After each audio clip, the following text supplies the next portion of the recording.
সম্প্রতি হামাসের হাত থেকে মুক্ত হওয়া 3 ইসরায়েলের নারী বন্দী মন্তব্য করেছেন তাদের কাছে বন্দী হওয়াটাই ভাগ্যের ব্যাপার। এই মন্তব্যের রহস্য কি?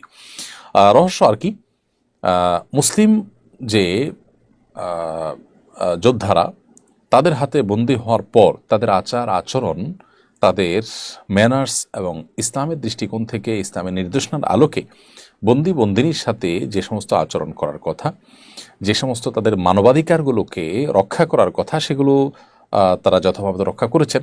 সেই জন্য এই নারী বন্দীরা এই ধরনের আপনার উচ্ছ্বাসী প্রশংসা করেছেন এবং তারা বলেছেন যে হামাসের কাছে বন্দী হওয়াটা এটা ভাগ্যের ব্যাপার। এটা একজন মুসলিম হিসাবে আমাদের জন্য একটা গৌরবের ঘটনা। একই দিনে আমরা দেখেছি যুদ্ধবিরতির পর ইসরায়েলি বাহিনীর কাছ থেকে ফিলিস্তিনি ভাইয়েরা আমাদের মুক্তি লাভ করেছেন।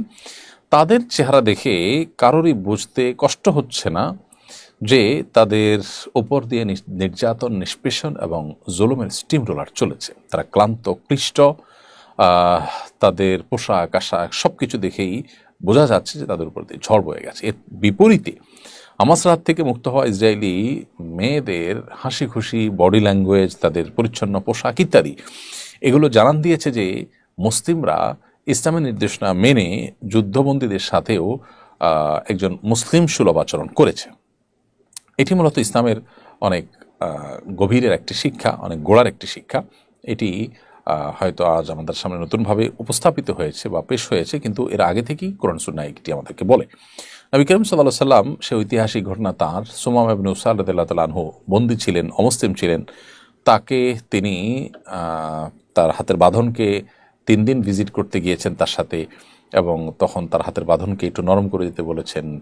সুমামা ইবনে উসাল সাল্লামকে কখনো হুমকি, কখনো প্রলোভন দেখিয়েছেন, সব কিছু কেড়িয়ে নবী সাল্লাল্লাহু আলাইহি ওয়াসাল্লাম তাকে মুক্ত করে দিয়েছেন।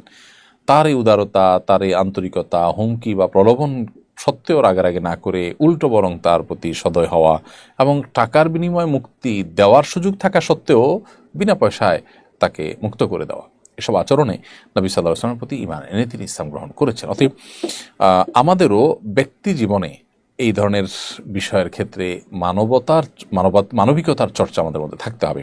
আমরা অনেকে আছি ইবাদত বন্দিগিতে আমরা যথেষ্ট ভালো করার চেষ্টা করি, কিন্তু মানবিক মূল্যবোধ, মানুষের অধিকার, মানুষের মৌলিক অধিকার, সেগুলোর ব্যাপারে আমরা সচেতন নই, অন্যের অধিকারকে আমরা খর্ব করি, নষ্ট করি।